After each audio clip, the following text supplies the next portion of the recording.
Alright, this is the biggest jellyfish I've ever seen, Taz, no? The size of that thing. In fact, I take it back. Ooh. Taz, over here. No, hey, no. The size of that thing.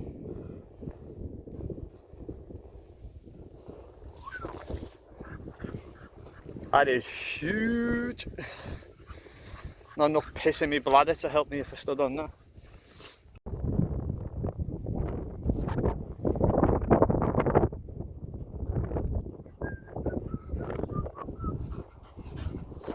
Taz, covered in sand, mate. All this. Hey.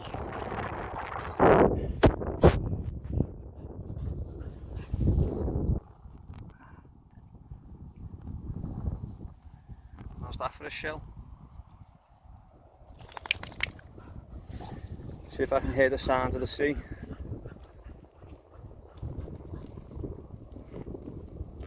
Used to call me on my cell phone.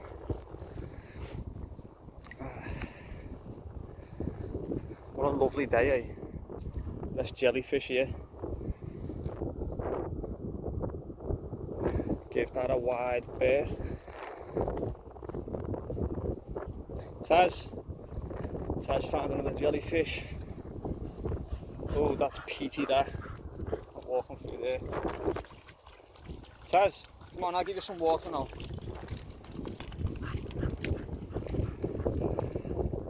Tell you what a lovely day.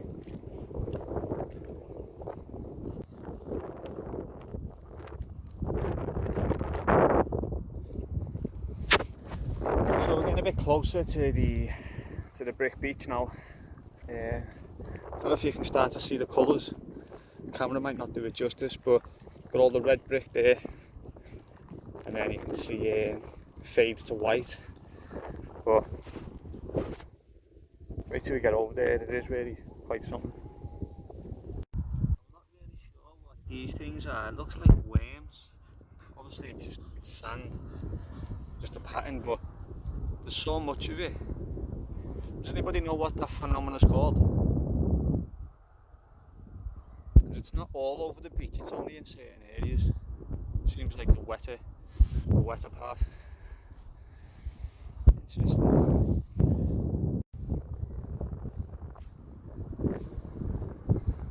There's probably a story behind this. Don't know what the story is, but there's bound to be one.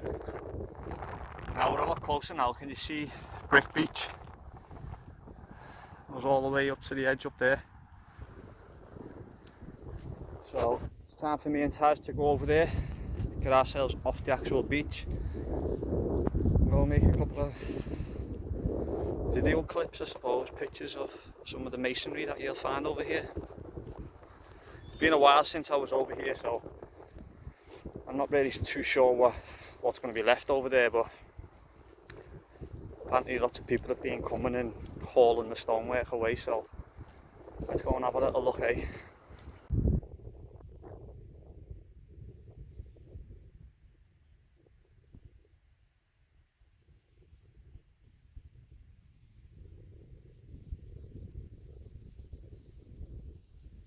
You having fun today, mate? So where's the first brick we've come across? Now this used to be a red brick, and as you can see it is now purple. It's a purple brick, it's still got bits of red in it.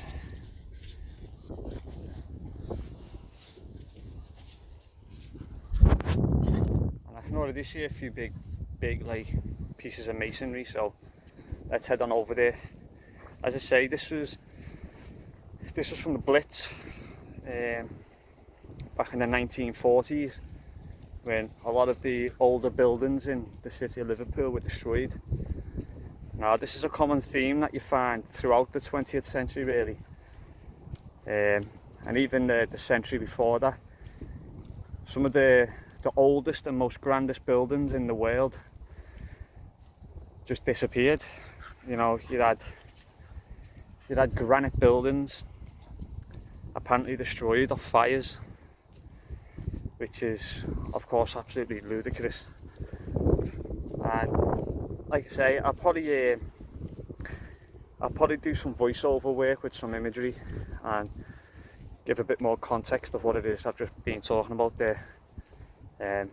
But yeah, it does seem like there's less stuff here than when I came last time, which was, like I say, a few years ago. But we're getting closer to some of the big stuff, which is really why I came here. It wasn't really the bricks, it's the granite blocks with high level masonry that were just tossed away.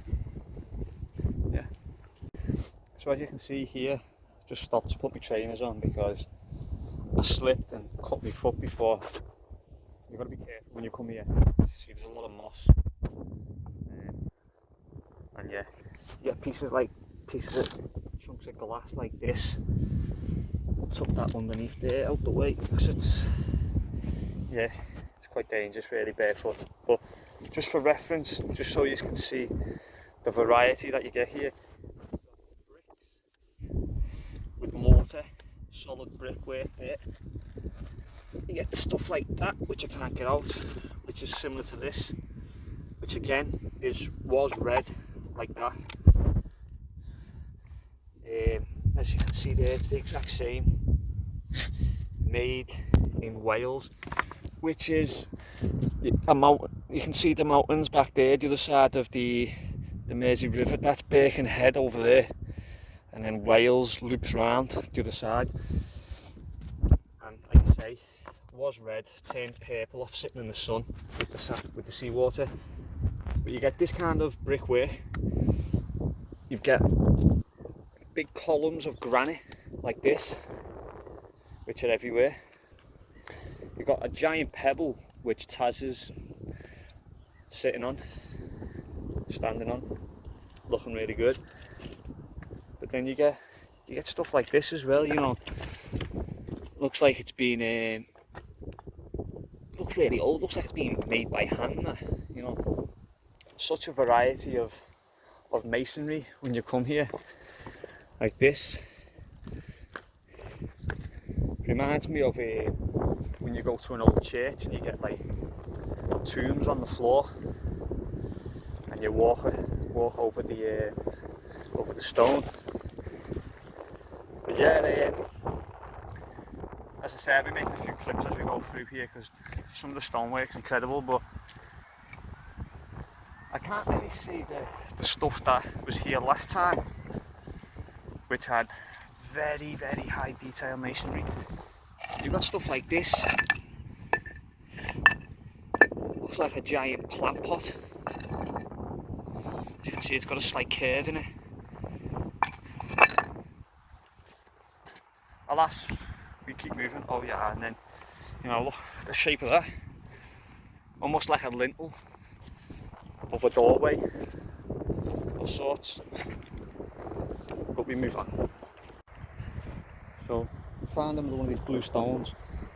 I just thought I'd mention really quick about a bit of history of Liverpool. There's an area in Woolton known as Coastline Park. Now, Coastline Park, that's famous for having blocks called the Calder Stones. Now, the Calder Stones are believed to have been a tomb to a deceased king, potentially, going back to the Neolithic period. You're talking several thousand years ago. Now, that's the kind of stone that you find, and that looks very similar to the stone that you see at Stonehenge, which I've also visited a couple of times. So it's interesting that we're getting like these random columns here, there and everywhere that look almost hand carved, you know. Anybody who's watching this, who watches my channel, knows I like to think a little differently than your average person. But look at these big blocks of granite. I mean, if you were a mason, you could come here and just help yourself to some of the stonework, and you know, you'd save yourself a fortune. Yeah, we're getting towards all the big blocks.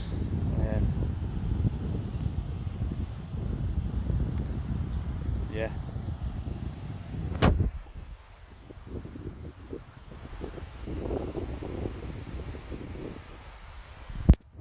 Well, it's a lovely day. Easy. And here we have a sandstone block that once had railings, some kind of fence in it. And it's an interesting sandstone, because back in the city of Liverpool, there's actually the largest sandstone structure in the world, which is the Anglican Cathedral, which is, in itself is an impressive structure. But like I say, I mean, I'm struggling to find any of the really large blocks that were here previously. Like, you got bits of wall, massive blocks, you've got stuff like this that's had angles cut into it, and that one there, you see. Then we have these older blue stones which you see scattered about, which, to be honest, they actually look like they're quite rough. And look, in all honesty, they look a lot older than the rest of the stonework you can find here. Like, here's a very interesting block. I can just make my way over there. Gotta move slowly.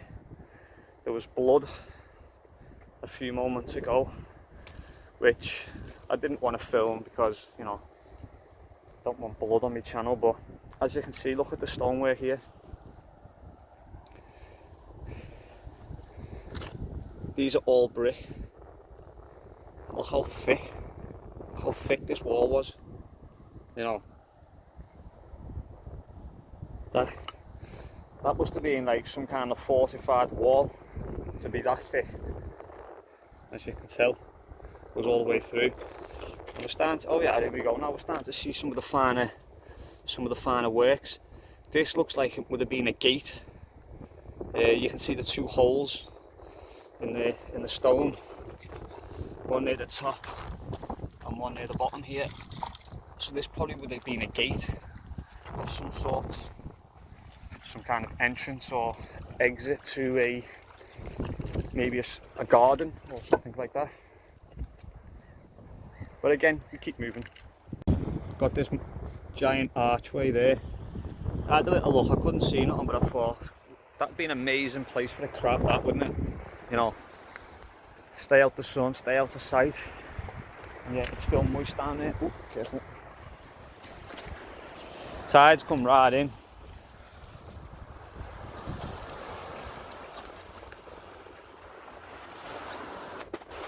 I think Taz is getting a little hungry as well. Been out for a couple of hours now, so I think it's time to maybe get through all the stonework and get back and feed the boy. Size of this block seems to be part of the same family, as you can see with that raised bit there, as this block here, probably off the same building. And you look at that work over there.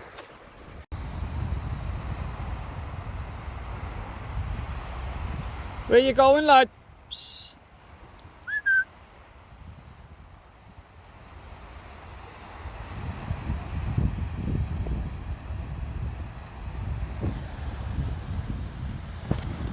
No, as I said earlier on as well, you know, what a lovely day. If anybody's local to the area of Liverpool, in the northwest, I highly recommend you come down here. Bring your children, your grandchildren, nieces, nephews, smaller brothers or sisters, whatever, and just have a little walk around. Because, you know, this is obviously a part of our history of the city. Hey, nearly went again then. Foot is really sore at the minute. Yeah, it's like, it's just nice to come down here on a nice day, take a little walk through here, have a look at some of the sights, get the smell of the ocean, the sounds of the waves, and of course, you know, a bit of sunshine, which is what we've all been lacking after 18 months of lockdowns.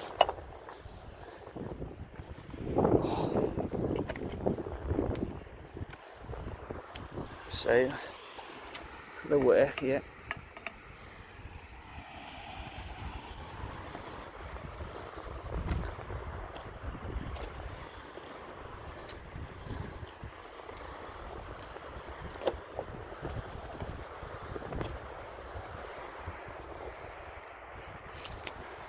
What is that dog doing? Just living his best life. Come on, buddy. Let's go and find a cafe and get something to eat.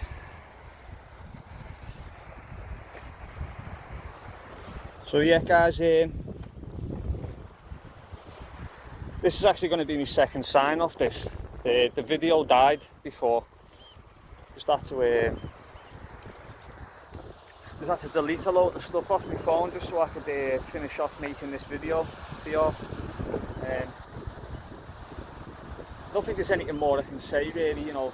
I've showed you all the stonework going right back there. We've talked about it. Had a little bit of a discussion about the city, the history, why all this is supposed to be here. And like I say, that some of these blocks are just so big. The buildings that they came from must have been super impressive.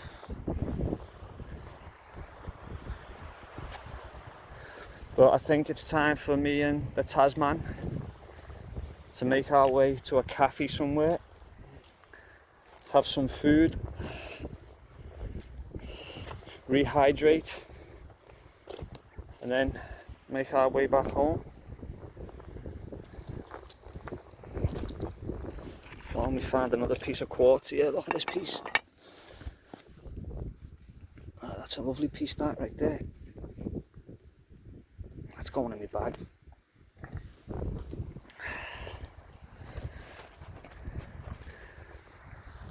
So you can come down here yourself, find yourself some nice piece of some quartz, or you know, there's all kinds. There's so many like weird little artifacts and bits and bobs just lying around.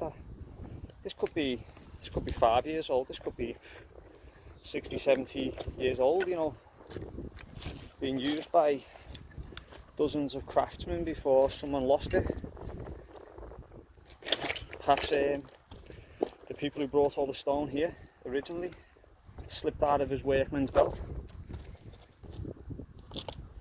Now look at this piece here. Try and find some footing. I mean that must have been a giant pot, that size.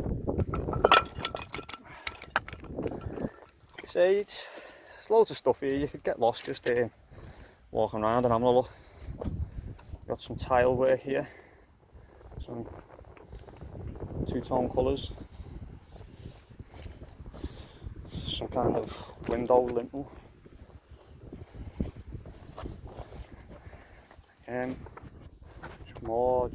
Just more, and it keeps going on. As you can see, we're approaching a bend in the beach.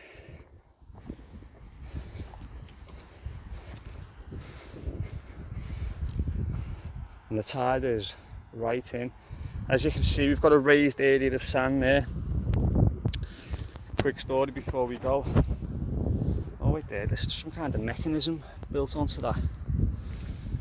Yeah, just before I go, last time I was at the beach with Taz, we were walking close to the water's edge,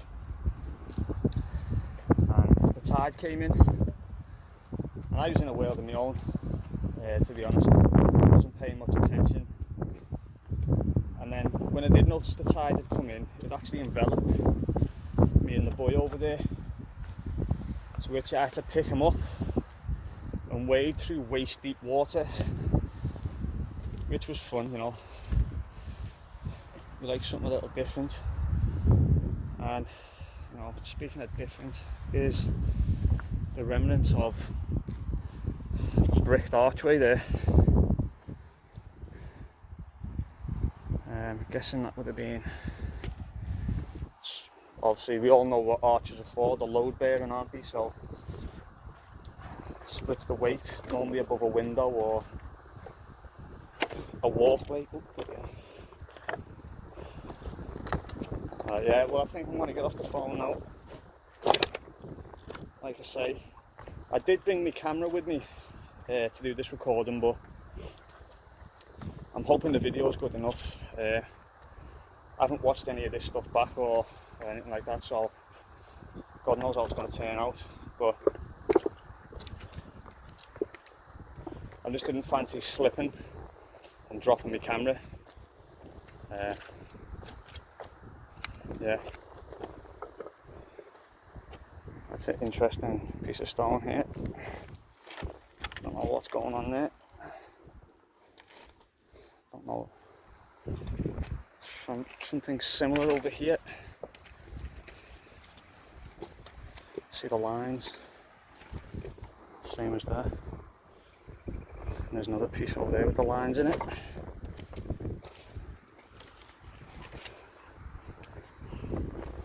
Yeah, I don't know if I'm going to go all the way along. Say me and the boy need to go and get a drink. And I'm probably... That dog has just nearly got me killed. A little weirdo. Yeah, as you see, it's getting a little slippy now as well, so I think I'll probably call it a day. Head back to my car and go and find a cafe for some food and drink. Where is this dog going?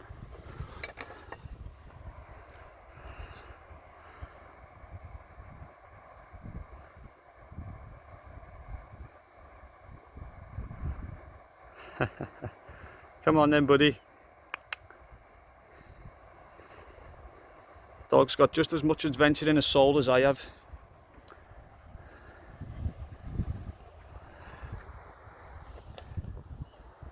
So from me and Taz, I'll sign off. Say, hope you all have a lovely week. Stay safe. I'll catch you in the next one. Peace. So there we go, look at the size of this piece of couldn't tell you if that's granite or not. Looks like it's got quartz in it, but I'm guessing this was the front. As you can see, we've got the triangle for the neoclassical architecture. There would have been columns, say, on either side. We got the detailing underneath. Now these, see my feet for reference. Like I say, I only wish I was a mason who was aware of this place, because I mean, there's stuff absolutely everywhere. Look at this, that was once part of an archway. I mean, what is going on with that? All that brick, that's like someone's bundled all the bricks together. Quite impressive, to be honest. How they managed to hoist that, you know, get that onto a truck and get that all the way over here from probably 7 miles that way from the town centre. And I say, we're into the area now where I remember all the big bricks. I mean, if you come double back on ourselves a touch, I mean, look at this one I'm standing on now.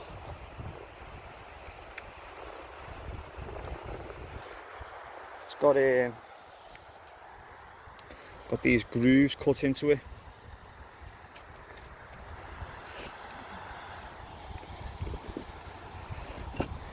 So it seems like the buildings that were destroyed in the Blitz were apparently some of the grandest buildings in the city. I mean, some more of that impressive stone that looks really difficult to carve into, to be honest. Another piece here is finely cut. We've got this one here, which is this to me. Now, I'll share a photograph in this segment.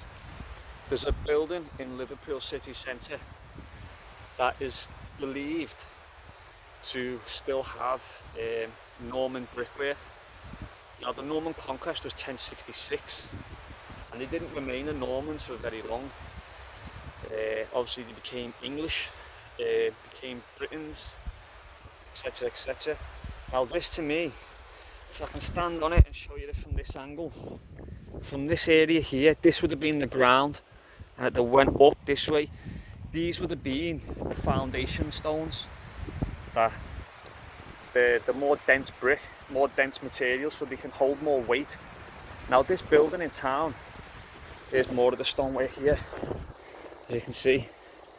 This building in town is believed to be nearly 1,000 years old, which is impossible, because for one, the city itself is only 800 years old apparently, even though it is mentioned in the Doomsday Book.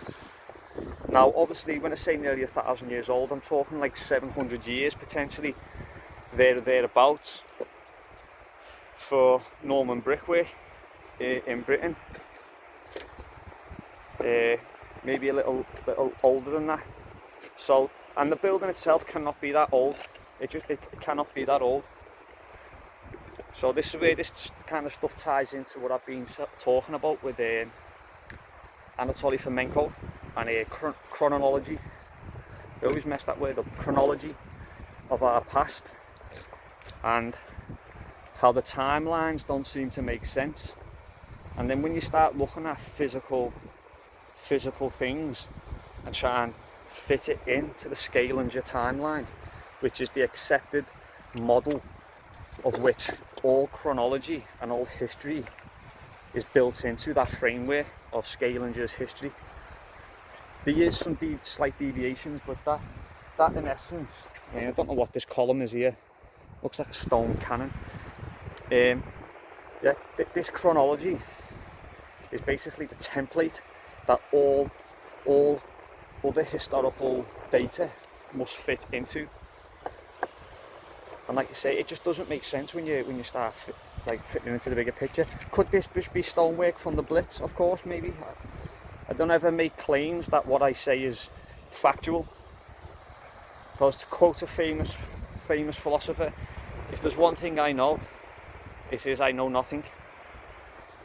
And when it comes to history and our past, there's never been a truer statement than that.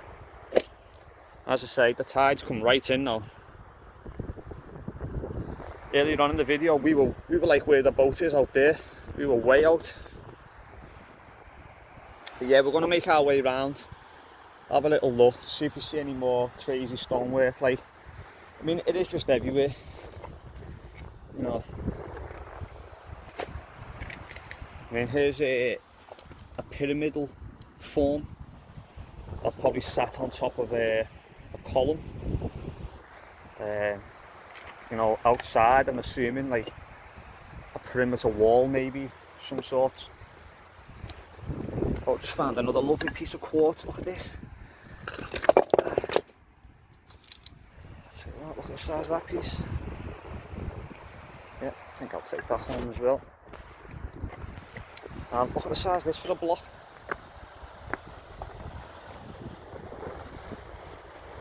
Size of it. That one, big stone over there. Ouch!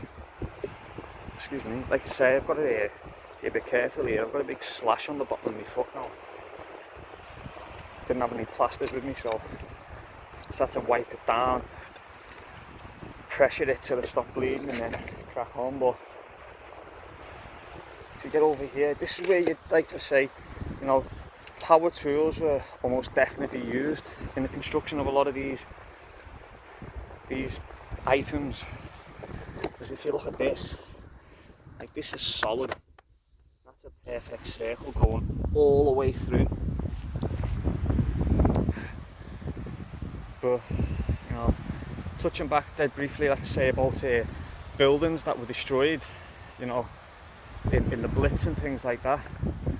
Those kind of buildings were, some of them were built for like a year, and within a year of completion, had like things like a fire, like I say, that allegedly swept through the building and yeah, destroyed entire granite buildings and massive, impressive structures with neoclassical architecture, or even the more Tartarian style architecture, if you will, towers, spires, loads of rods sticking out the roofs like tuning forks.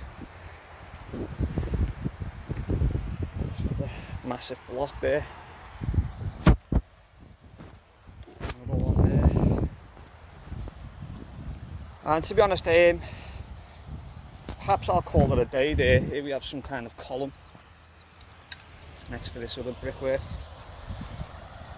So I mean, once you've seen one, you've kind of seen them all, I guess, but I just wanted to document this, get down here and make a little video of it, especially on such a nice day as today.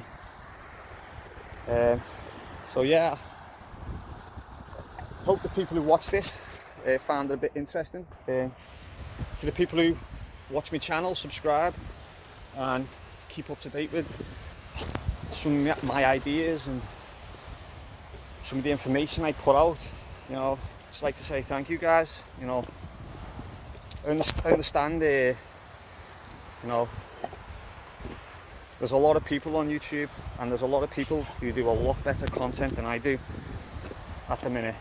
It's finding time to proper get round and do the things I want to do and talk about the things I want to talk about. As I say, it takes time to research and learn before you can start speaking. I know a lot of people pull articles off the internet and basically just talk about the article over a video of images, which, you know, perhaps I'll do some of that stuff as well, but who knows what the future holds. But like I say, I'd like to thank everyone for hanging in there, for having a day on the beach with me and Taz.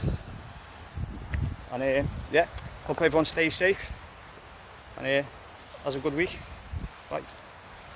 Or should I say, peace. So we've moved back away from the water a bit.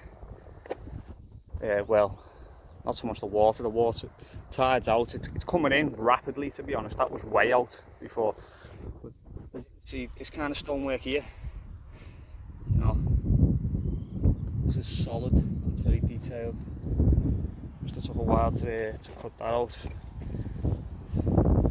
Now, if these buildings were Victorian in age, then as we know, the Industrial Revolution, things like that, it would have been a lot easier to cut these things, to cut these stone blocks. But you know, I don't know how old these stones are, and it's hard to get a lot of information on these blocks, in all honesty. But just found myself a lovely piece of quartz. Look at that. I think I'll take that one home. Right, so this is the building, Albion House, that I've just been referencing on the beach as a Norman building.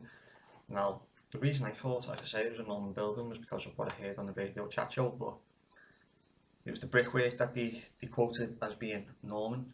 Now, the interesting thing about this is, if you see these like little towers on the top here, let me show you another building that has them on it. So here we go, we're on KPBS, and here we have an image of the Tower of London. Now, you see these spires made out of whatever material it is, could be copper, lead, I'm not too sure, to be honest. This building is Norman. Now, as everyone knows, the Tower of London, yeah, Tower of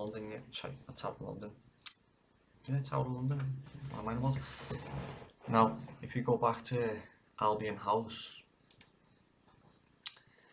it does not look that similar, and to be honest, it looks far more modern. So yes, the building is not 1,000 years old, but what's fascinating is, like I say, there was a bit of lore and a bit of history / mythology that this building is a lot older, judging by, you know, like say, that radio show.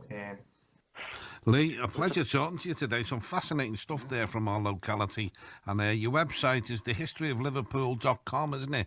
It is indeed, Sean. Yeah, can I just leave your listeners one question from this era? And I'm wondering if they can find this out or look it up. And I'll maybe, you know, maybe you could tell them next week what the answer is. But where in Liverpool will you find a building with Norman brickwork from 1,000 years ago? But when we come back, let's come out of there. they always get you, don't they, with the litigation with the words. Now, if you look here, the architect of the building was, well, it says architects, we have Richard Norman Shaw, sometimes known as Norman Shaw, was a British architect who worked from the 1870s to the 1900s, known for his country houses and for commercial buildings. He is considered to be among the greatest of British architects. His influence on architectural style was blah blah blah, but we're going to click on him just a second, because I'd like to see what other buildings he's famous for building. So for starters, he was born in Edinburgh, Scotland, so he's not even from the city of Liverpool. Let's have a quick scroll through so we can see what buildings he actually did. Here we go. So here's a list of the buildings this man built. Whoa! He was a busy bee. Whew. Now, I've just seen, it's going to show you some photographs at the bottom there, but let's just have a quick little look here. You know, these aren't in. Are these in chronological order? Of course not, because that'd be too easy to look at, wouldn't it? So he's got Berkshire, Cheshire, which isn't too far from Liverpool itself, Derbyshire, Devonshire, Dorset, my bloody hell, East Sussex, Essex, Hertfordshire, Kent, Liverpool, which is the only building I can see with Liverpool. Excuse me. So we built that in 1896 to 1898. Is there anything else with that date, 1890s? We've got the Brainston School. He built in 1898. So we built this the year that he completed Albion House. Brainston School is a co-educational independent school for the day and boarding. It's a boarding school in essence. That's in, this is down in Dorset as well. So let's take a look at this building. Well, yeah, as we can see, very similar style with the brickwork, the red and the white. Any more pictures there? Let's have a quick look through. Of course, we get neoclassical architecture. Wow, you know, I mean, it only gives you 1 year for this building being built. Has it got any more information on the date it was built? No. It says it was founded in 1928. It occupies a palatial country house designed and built in 1889 to 1894 by Norman Shaw. So that says 89 to 94. Let's go back. 89 to 94. This says it was constructed in 1898. So already we've seen an example of the chronology being tampered with, you know. And is there any other buildings that he allegedly built at the same time? Let's keep going. I'm sure there's probably going to be another one or two.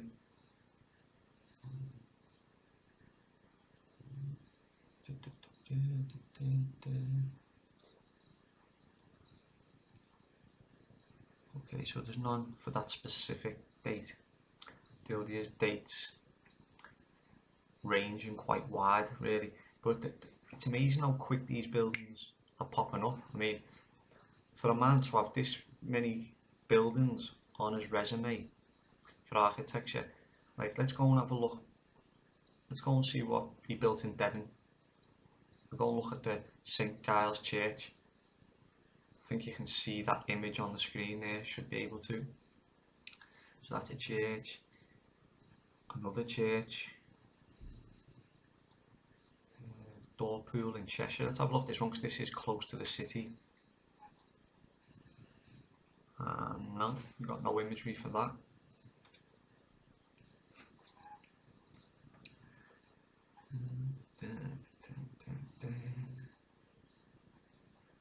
So So yeah, as you can see, these are the buildings that he built anyway, allegedly.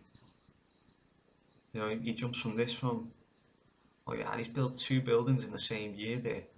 Designed for the New Zealand Chambers, London, 1873. It says designed, so perhaps it wasn't built. The Lower Lodge headquarters of the Royal Geographical Society. Built Adcote in Shropshire. My God, you know, I mean, he built this in 1870, and then he built this. That's Grimsdyke in Harrow, and then he built Hillside in Groombridge in 1871. Chigwell Hall, 1876. So, you know, this guy must have been in perpetual business. So here we have James Street. This looks pretty similar to Albion Hall as well, to be fair. Almost looks medieval, doesn't it, with them archways, to be fair. But yeah, let's just get back to it, because we're getting off base here. So this is the Albion House, like I say. I just wanted to point this out because I wanted to leave that segment in the video, but obviously after watching it back, I'm there talking about this building potentially being 1,000 years old, even though I say it's not. But what another interesting thing is, so we've already looked at a bit of the chronology. Apparently this guy could build incredible buildings out of granite and some of the most supreme architecture around the country. That's why they're listed buildings, not just because of the age, but because of the materials and the detail of the fabrication of these buildings. But let's look at this for the image. Now, if anyone's seen any of my videos on referencing Tartaria, on the map, this area of the map looks like Brasilia. That area is coloured in yellow on the map, the Tartarian Empire maps. Now, it's all coloured in yellow.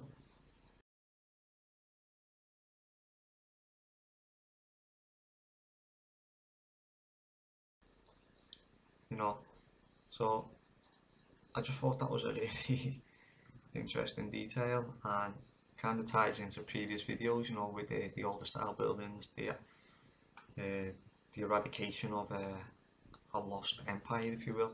Me personally, I think it was probably a more pious culture, you know, a more peaceful culture, hence why we have had nothing but wars really since the 1600s. Anything before that area, I think anything going back 100 years is sketchy, but according to people like Morozov and Anatoly Fomenko, these discussed anything pre-1600 as being completely bogus, really. Jesus even potentially being around in the 11th century. Of course, there's other people who believe that, you know, Jesus was a fabrication from the Roman times and things like that. But yeah, like I said, I just wanted to put this out there, put this little video clip together just to show you. This is the building I was on about. These are the huge granite blocks that would be load bearing, as you can see, like granite stone. And what's interesting also is, if you want to go into the mud flood and all that kind of stuff, is these archways here that are windows. When you walk past, you can see, like, as you say, it's the White Star Line company's building now. Like, they have Titanic memorabilia and all that kind of stuff in there. But these continue underground. I can assure you that 100%. And it's not the only building in the city that is old, made out of exotic materials, and shows signs of what people are claiming to be a mud flood. I'm not claiming that, but it does stick out when you apply that logic, and then you look at it, you think, oh, potentially, you know. But anyway, let's get back to the video.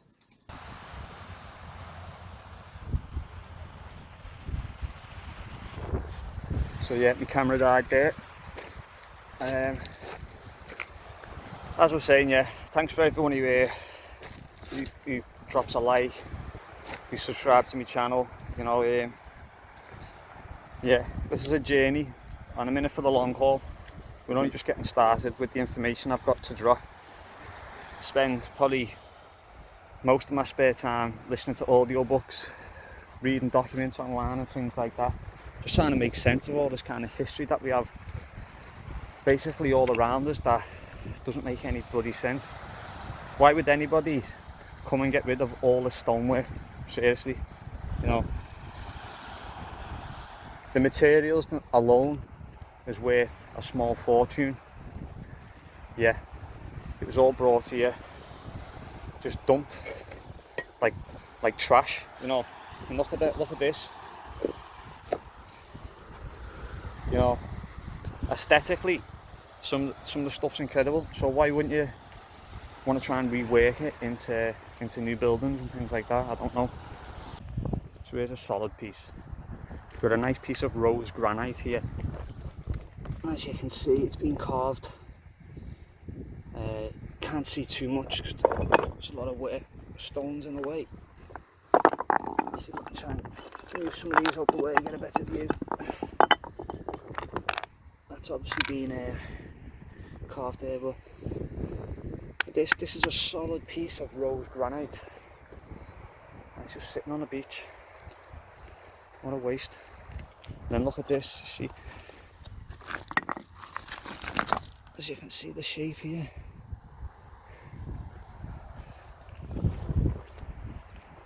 So as I say, I mean, we are coming across more and more of the big blocks.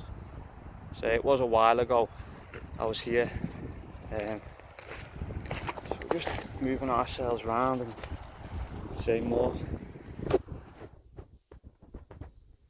But I guess I've shown some boring stuff here as well, so I'll try and save these clips now for coming across like more detailed masonry, as I say. So we are starting to get into the bigger blocks now. And here's actually before I end this clip, it's like some drain pipe there going through that solid stone, like chip stone with mortar and brick. But got another piece of granite, and look at this big blue stone here. And I mean, some of these blocks must have some really heavy weights in, you know. Oh yeah, nice piece of driftwood.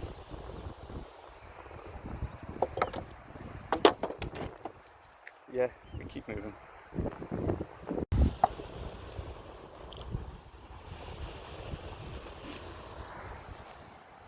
Again, some high level masonry on such a hard stone. It has his little paw print. And we come over here. A few more of the same, you know, really. Like the labour that was used in the making of all this masonry, man, it's intense. It is intense. Said I weren't going to do another video unless I found something interesting. Come down the beach a further 50 metres or so, and then we come across this. This looks like a piece of granite, right?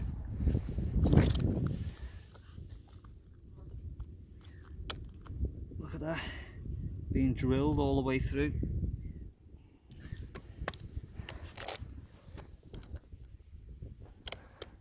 Interesting. So yeah, this block that Taz is on here, this is one of the ones I remember from last time I was here. And we have this massive block here as well, along with that one covered in moss. We have all this driftwood around here as well. I'm assuming it's driftwood. There's quite a lot of it. You can see there's some like glazed work down there. But we also found this. No, I haven't got a clue what it is. Obviously some kind of, would have held both ends and would have brought the mouthpiece down. Looks like some kind of I don't know the correct term, is an adjustable spanner or something like that, a monkey wrench of sorts. Not too sure, but it's pretty cool, so I'm going to keep it.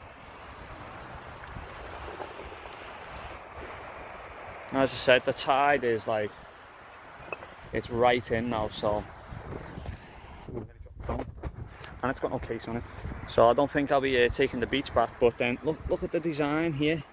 You know, as you can see, it's such a waste. There's an old shovel head down there.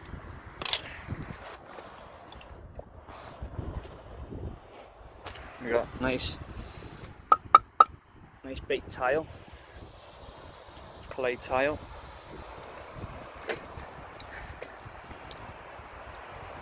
Like, as I say, I mean, look at you can just see right angles everywhere on these stones. Like, quite a lot. I mean, I've been walking for a good half an hour, 40 minutes through this. Easy, maybe even longer. And there's just so much to look at, mate. Nothing to say. What can I say?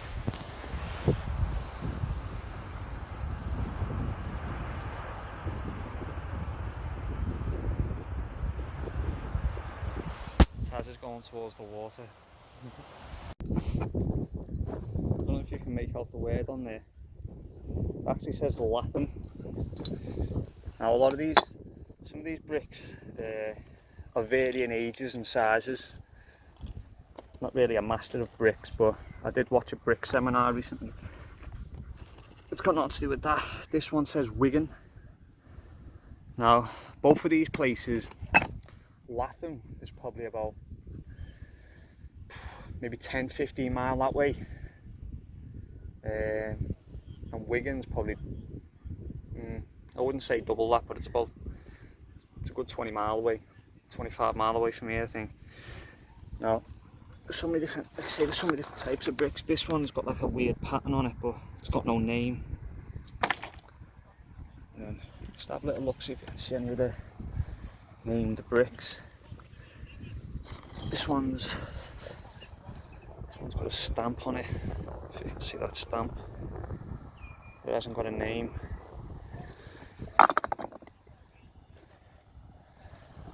This one says, I don't know if you can make that out, it says Rain. Now, I'm going to assume that means Rain Hill, which is a place like North Liverpool. I'm feel the blood on the inside of my trainee. Oh yeah, it is a sight.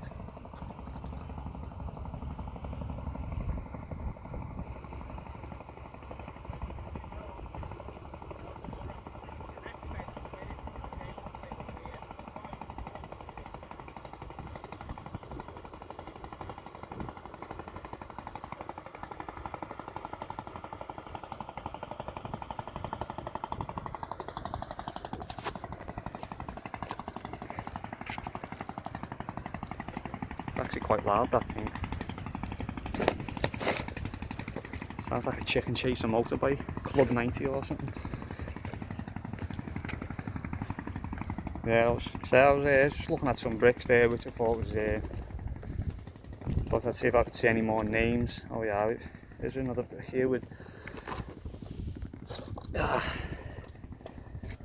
UPHC. Now, I'm not too sure who or what that is. In fact, I haven't got a clue who or what that is. Like I say, with all these blue stones, I've noticed that not one of them is being straight. Every one of them's like, looks like it's being pounded into a block or scooped, almost as if there was say, look, there's more here. See the grooves. Now, more here. When I've seen stonework with that kind of groove, especially in blue granite like this, you know, it harkens onto like ancient Egypt, you know, places like that. See it again there. Don't know if the shadow, if you can really tell what I'm talking about here, but it's almost like the stone's been pounded by a harder stone, you know, like dolerite, things like that. When they talk about like the Iron Age, you know, Bronze Age, even when people didn't really have solid metal to work the harder stone. And like I say, every single piece of that blue stone, even to this point here, as you can see, might be a better example, or this one here. Now that one looks quite smooth there, to be fair. Let's move it around, let's have a little look. Nah, it's the same. They all look like looks like pounded rock. It's crazy. Some more of this tile material in the mortar. Say very Romanesque. Very Romanesque. So what I thought was a big stone coming down here is not. Turns out to just be part of this structure here.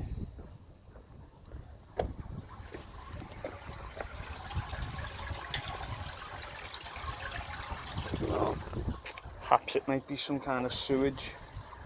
I don't know. It's a piece of blue stone on there though, with quartz running through it.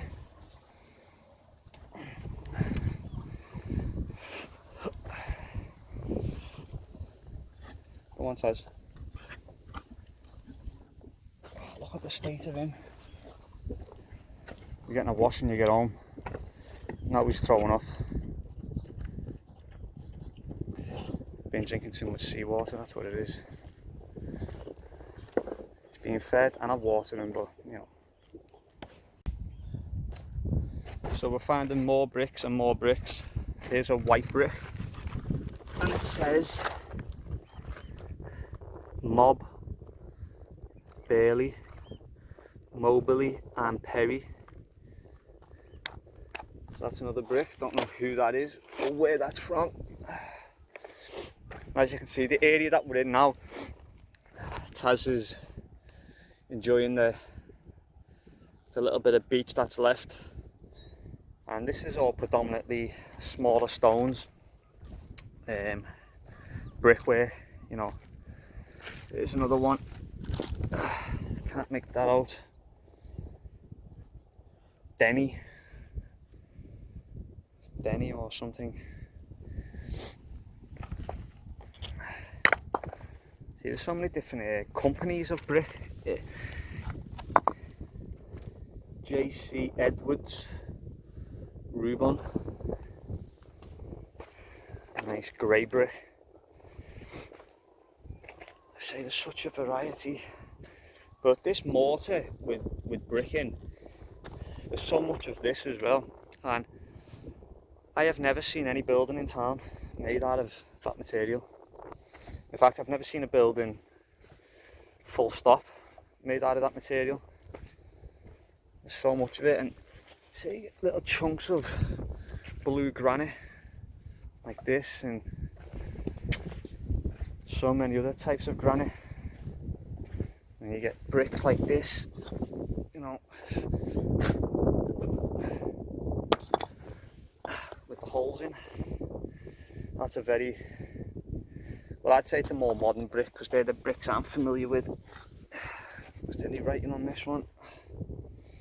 Nope.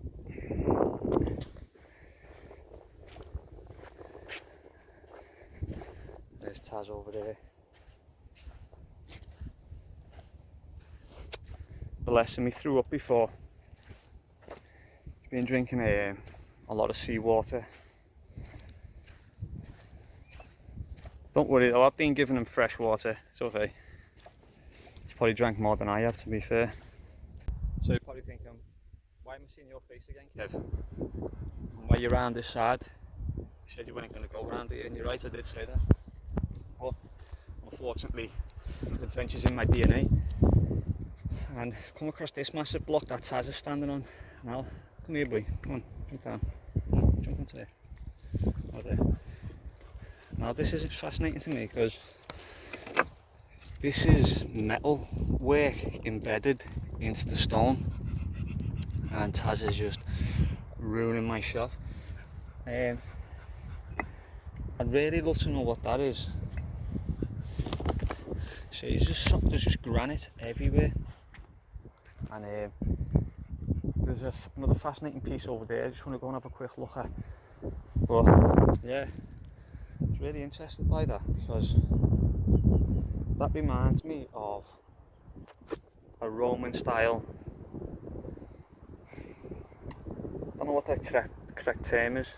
Forgive me, but you see it, you know, like SPQR, and then you'll see like a face or a figure of a Roman. Now, seeing red tiles over some kind of mortar, chip and mortar. Now, I'm not for 1 second claiming that these are Roman. I'm really not. But the Romans were famous for binding things together. They had a famous mortar that was stronger than the stone itself, hence why the Roman roads are, well, still around today, aren't they? You know, you can still go and see Roman roads, and then you see like designs like this made out of mortar, which is quite interesting. But I want to get over and show you this piece because that is interesting, isn't it? But there's this piece over here that looks absolutely incredible. Now look at that. And then come to the side, so you can see all the detail there, but then, you know, all this detail down here as well. Now, this block is so big, I'm not going to be able to move that, but this is quite thin. I would love to get this out the way and take that home. You know, you could definitely do something with that. And then, you know, it's just, there's so much stuff here.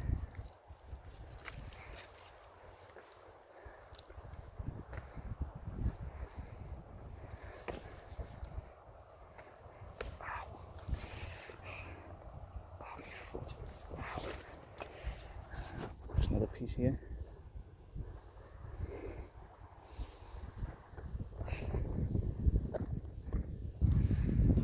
This stone is very shiny. Look at this. I don't know what's in that.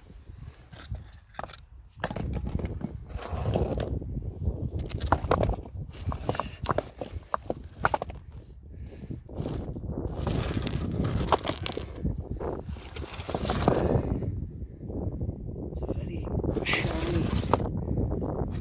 That stone is littered with quartz crystal, quite clearly. I don't know if that's shining as much as it is on camera as it is in real life. So I didn't think I'd come round here, but I have. I'm kind of glad I did. Oh. See a balloon over here.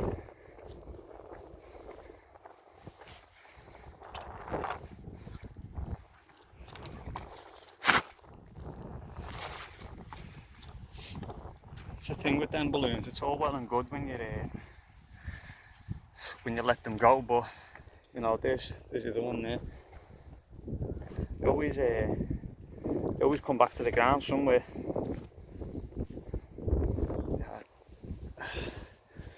That stone that we've seen before with the metal work, and we've got another one here. This one's more intact. Whatever it is rusted off. See the layers? Now you see these layers here? If anyone's aware of Roger from Mud Fossil University, he will tell you that the lines in here is a synovial sheath. Basically, it's fascia. It's the layers of your skin, and you know, I don't necessarily agree with Roger on a lot of his stuff. Obviously, don't want to say I'm a flat earther because I don't know, but his ideology when it comes to space, the universe, you know, it's a lot different than mine. However, the guy is really switched on when it comes to physics. Not so much natural physics in terms of celestial mechanics, let's say, and cosmology, excuse me. But when he talks about things like this being flesh at one point, you know, I can see the points that he's making. Do I agree? I'm not sure. Do I think the whole planet is made out of dinosaurs and giant monsters? No, probably not. Probably not. As you can see, we've got what looks like a number 6 and a potential 2 of some sorts carved into the stone here. You can see that, some like X marks. Yeah, like I say, I don't necessarily agree with the work that Roger does in terms of cosmology, or even his physics in general. Actually, now that I think about it, you know, he's this double slit experiment where they fired a photon through the Venturi, and with the Cherenkov radiation you see the split. Now his theory is that the white is energy and the dark side of a dipole is dark matter. Now the problem with that is dark matter, according to relativity and cosmology, is supposed to make up around 97% of the known universe. Now they don't put that number in there for no reason at all. They put that number in there because they have to, in terms of missing weight when it comes to gravity, because they need the weight to sit on the universe for the fabric, you know, and for the mass of all the weight of the universe. Now I don't buy into that at all, to be honest. As I said, I believe in oscillation, not rotation, and if that is dark matter and matter, then by his own model there should be 97% more dark matter than there is matter. And again, we find more red, so much red brick, red tile and chipstone held together by a composite bond, a mortar, which, as I said, I'm not saying it's Roman, but it's very Romanesque. And if anyone knows the story of Nebuchadnezzar, you know, there will be an empire that is made of bronze or copper. I think it's copper actually, that mixes with the clay, and basically that'll be the last of the main empires of man. I'm guessing before the rapture, maybe, I don't know. But as you can see, here's another one of those things stuck into this composite mixture of chipstone. I'd really like to know what they are, but there's a really good chance I'll never know.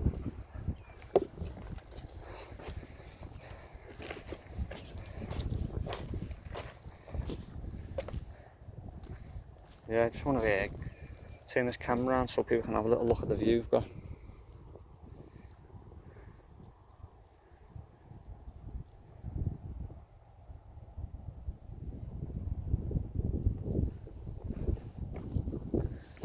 I think I picked the right day to come and take this little tour.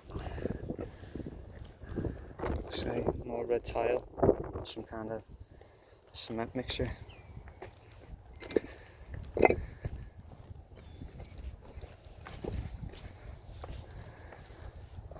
alas, I'll probably leave it there now. There's one big stone I can see on my 12 o'clock position, which I'm not too sure what it is. And if you can see this, that's the big stone here. As you can see, you get a walkway, comes out there, and then it comes straight back and it goes all the way around. It keeps on going, probably about another half a mile that way. And we've come, what, maybe 3/4 of a mile along this jaggedy, rocky beach. So yeah, if there's anything of interest when I get to that larger block up there, I'll record it. If not, then this will be me signing off.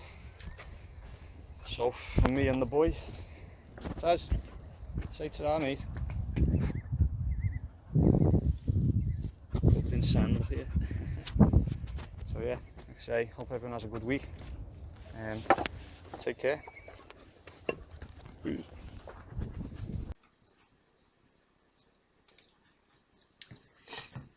So as I'm making this video, like doing the editing from the trip to the beach, I didn't realise the video was going to be so long, to be honest. So if anyone's made it this far in the video, fair play to you guys. But when I was talking about Roger and his philosophy and things like that, this is the double slit experiment. As you can see, a particle has been fired. This is a laser beam, so obviously it's being jettisoned out of the laser device, and the particle has been sucked towards a slit like this. So as the light going towards it, it gets sucked through the mass around the light, and the mass around the light is these, as you can see, these like reflectors in the ambience of the environment. Now this is the double slit. As I say, you can see the slit there, and what happens is you get a division of light and dark particles in a dipole. When you look at a dipole of an electron, say you have two positive, two negative opposing sections in a square. Now the reason I mentioned this is, like I've just been talking about in the video, well, I actually commented on one of his videos last night, which was this video here, which is Gibbs free energy looks promising, where he's basically discussing an energy system that could harness the explosion that you see here and divert the electrical power that you see there into some kind of capacitor and move it around and harness the energy.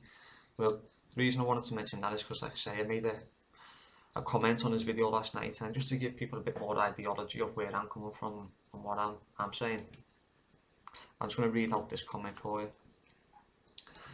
Sorry about that, just had to get a refreshment. So this is the comment that I made on his channel last night. Serious question: would this work in space due to the 97% dark matter stipulated to be out there by almost every accepted and presented theory in geocentric cosmology? I believe the binary behaviour, even fusion, which was what he was saying you could do with this device, you could create fusion and harness the power. Even fusion of the ones and twos, positive and negative, which is the white and dark sections of a dipole, is only achievable here within our contained ether. The angle also is interesting, as the particles have to be aimed straight, otherwise the split would be weaker as less particles would be forced through the pressure point. As the sun moves closer to us, to above us, to further away from us, as it oscillates over us, we experience varying degrees of temperatures dependent on angle, range and direct contact. Adding to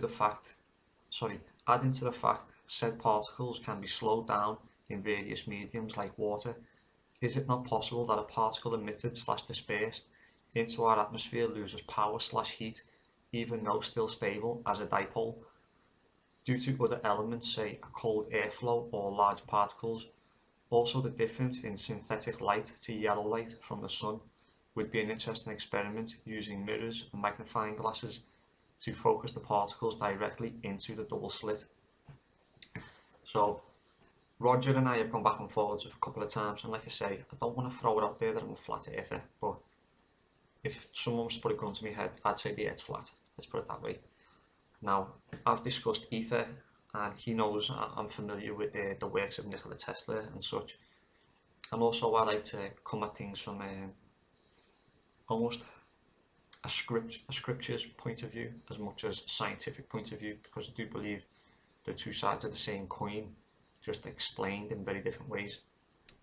So, because I'd mentioned ether, I thought I'd better go on to try and explain what ether is. So this was my follow-on comment. So this is the second part of the comment, like a reply to myself, just to give further information on the ether, because not everybody believes in ether. Even though up until like the last 100 years, even less, it was an accepted principle. It was accepted that the ether existed. And we're going to come on to the name Higgs and Professor Higgs, who invented or discovered the God particle. Now, not that you need to know, but Professor Higgs is actually a distant relative of mine, so it's quite fascinating that I found myself in this field of study and things like that. But let's get into it. So again, this is just a follow-on for that previous comment.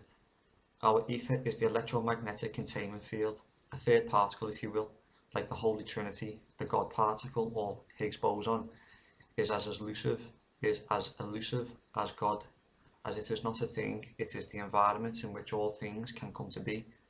Based on this principle of 1, 2 and 3, negative and positive, and the paper on which it is written.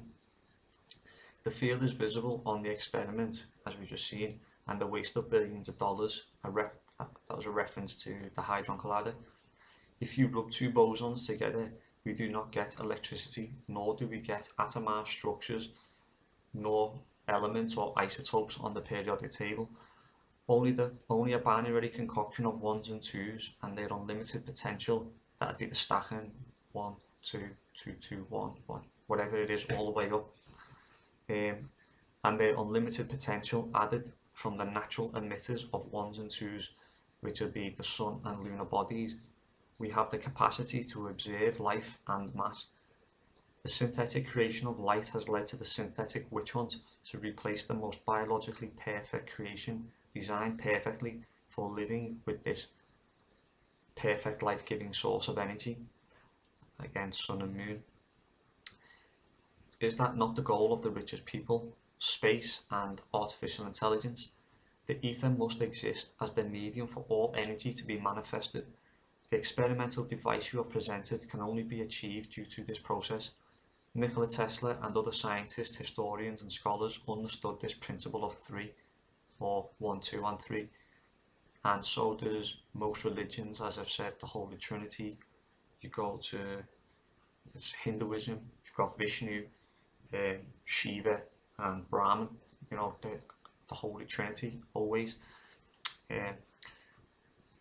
The plasma sun and plasma moon. I've done a video on the plasma moon if anybody wants to go and check that out. There was a Scottish professor who theorised that the moon is plasma. I also show you in that video that you do see the reflections of the continents of this planet, or this plane, this world reflected onto the moon. Sorry, the plasma, sun and moon, contained field of ether and much more, no longer discussed despite the obvious physical observations, studies and experiments carried out instead of theory after theory built on sand and the removal of God from our lives. It's quite a mouthful, that's some big words. And as, like I say, you know, here are the bosons. This is the electromagnetic field, the environment. Now, these particles, photons, are smaller, electrons are smaller. We can't. I'll leave it there because I don't want to start rambling too much. This could be a video for another day, to be honest. But like I say, I just wanted to give you a bit more understanding of where I come from and why I mentioned Roger and stuff in that video. And if anyone's interested in his work, you know, it's Mud Fossil University. I advise anyone to go and check it out because he's got a whole raft of ideas, to be honest, and he's quite an intelligent man. And yeah, go and check him out, guys. Just a mad bit of pottery. So I think we're coming towards the end of what is known as Blitz Beach.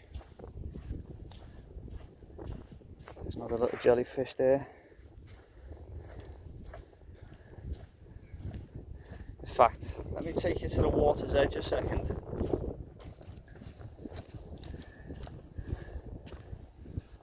It's getting a little bit windy here, so I hope this isn't too windy that you can't hear me. But gotta be careful here because the ground's quite peaty as well. Taz, get out of here. Hey. Hey. There's all that foamy stuff. I don't know what all that is. I'm just standing here and the water's getting closer. As I mentioned in a previous little clip that I did, like way back there, you know, me and Taz were walking along the beach. As you can see, you've got dry land over there, and then this is wetland here. Me and Taz basically got I don't know if you can see like the dry bit of land there, like in the middle. Well, we basically got stuck on that area last time I was here, and I had to wade through water that was like that deep. I had to carry that little fella, didn't I, with his little legs. So switched on. I wasn't letting that happen today, and I'm amazed how quick that tide came in today.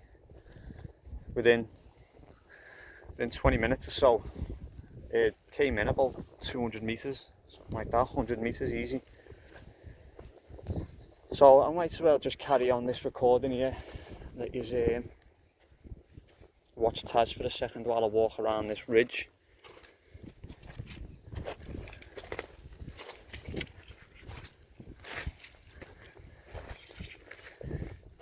If you're wondering why my dog's got no testicles as well, the poor fella had an undescended testicle, which led us to getting the testicles removed.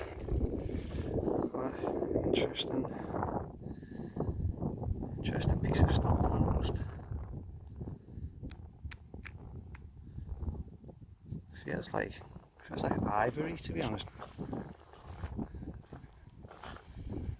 Interesting.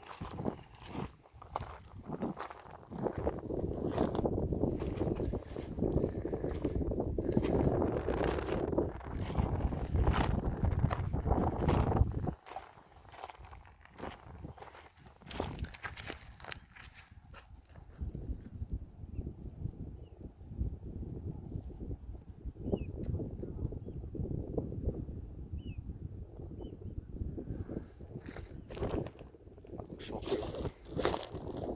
There's a fish. That does look cool. Looks very peaceful. So say we're getting around there towards the edge here, and I'm starting to see like a lot of pottery as well. A lot more smaller pieces, a lot more detail. Yeah. So we've basically come to the end of Brick Beach. It's been quite a journey.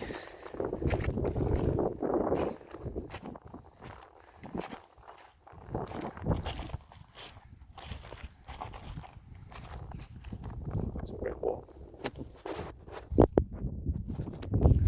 Taz is tempted. Nah, don't do it, mate. It's not worth it, Taz. But you only live once. If you want to go, go. I won't stop you. He's like, nah.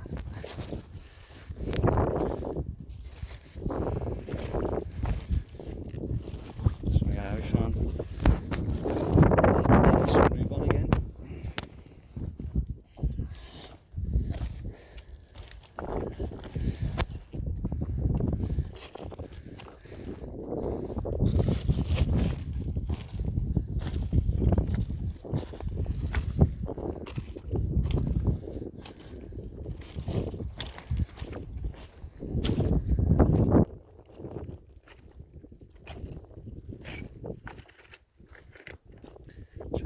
way down here without slipping.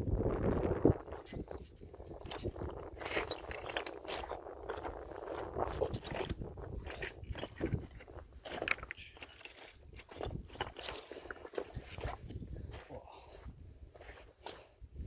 Ah, we made it back to the beach. And you know, this is why I love this city so much as well, by the way. You know, everybody is loyal to the home, of course they are. Home is where the heart is and all that. But Liverpool to me is like the California of the UK. Not just because it's super socialist, which unfortunately it is.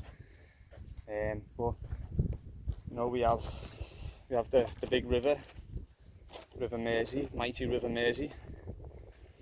We have just over the other side of the Mersey, it's less than an hour away, into Wales.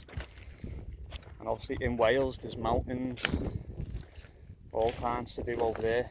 You can go, like, that's the west coast, obviously, the sea there, the Irish Sea. You go inland, just a bit further north, inland, you've got like the Pennines, the Lake District and all that kind of good stuff. Can I hear that boat coming back in? Yes, it is. Then of course you've got, you know, all the beaches. You go over the water, you've got like your New Brighton Beach. You go the other side of the Wirral Peninsula, which is just over the, sorry, zoom out, which is just over that way. And you have a place called West Kirby, which is a lovely place where all the millionaires live. Then you've got like this Crosby, Freshfields, Formby, which is just you know, lovely beach. I mean, look how pristine that sand looks over there.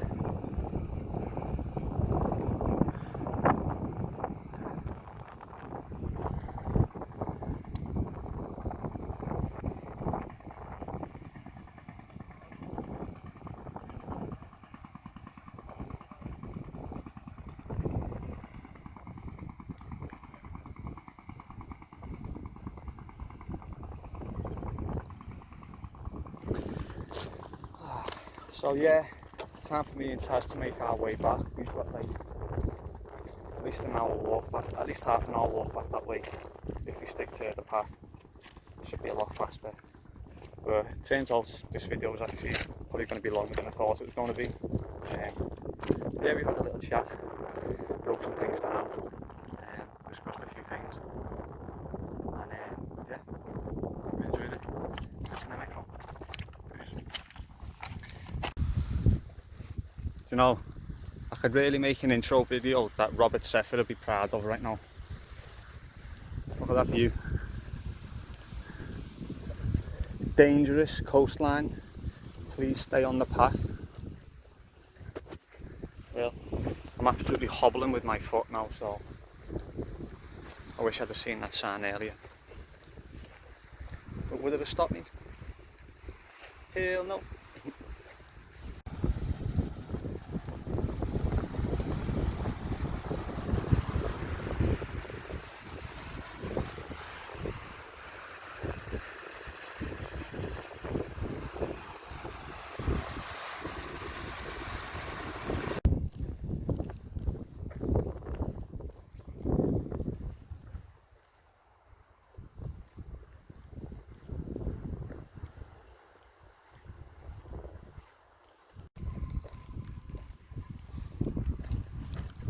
So Taz is still having the time of his life.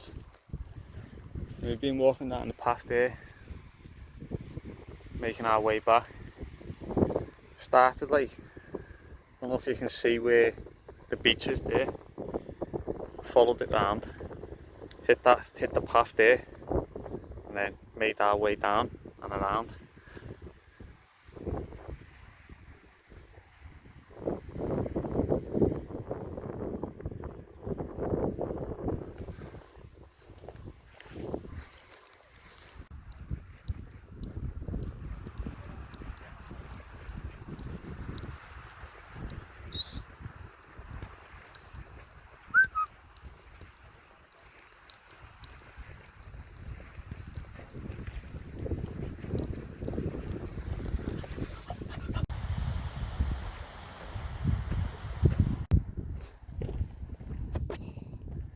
making ground really well on this track, I have to say. My foot's in bits, I'm dreading taking my shoe off.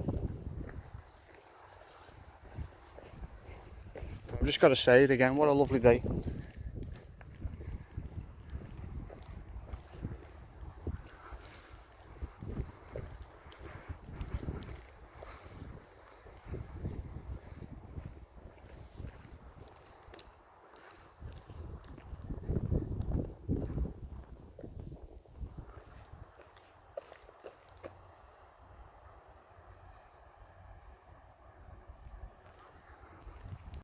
I don't think I'm going to be able to hear much because it's quite windy, but you can see behind me,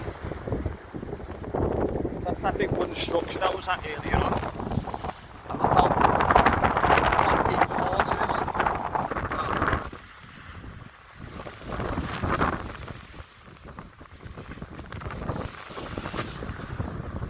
You've got to respect the power of the sea. You've got to.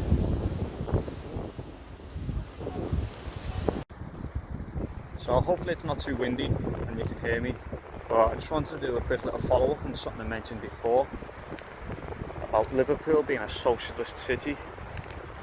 So I know what people are going to say, oh, socialism, it's a monetary system. Yes, you're right, but in the year 2020-21, socialism is unilaterally tied to communism, it seems.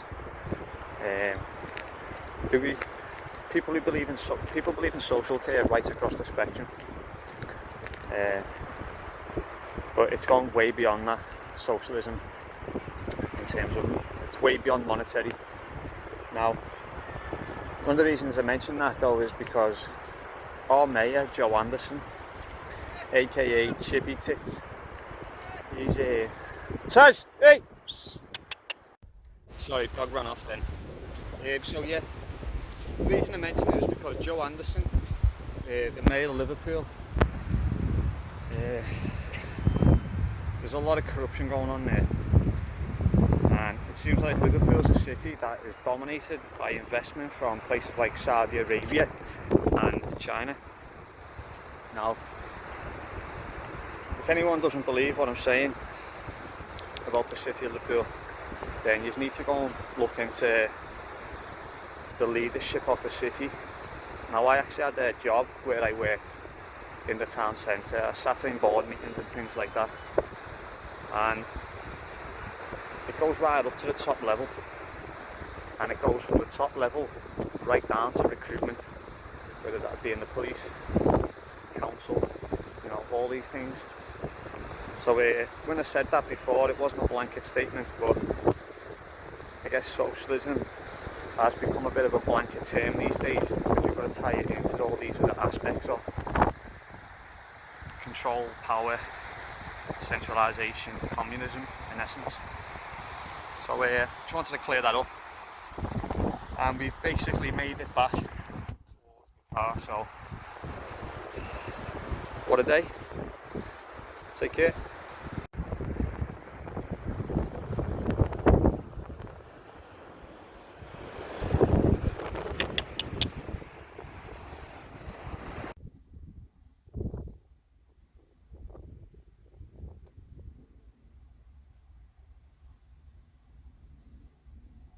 You had a good day, Taz? Yeah. I think he's tired. I think I'll have to hoover my car again though.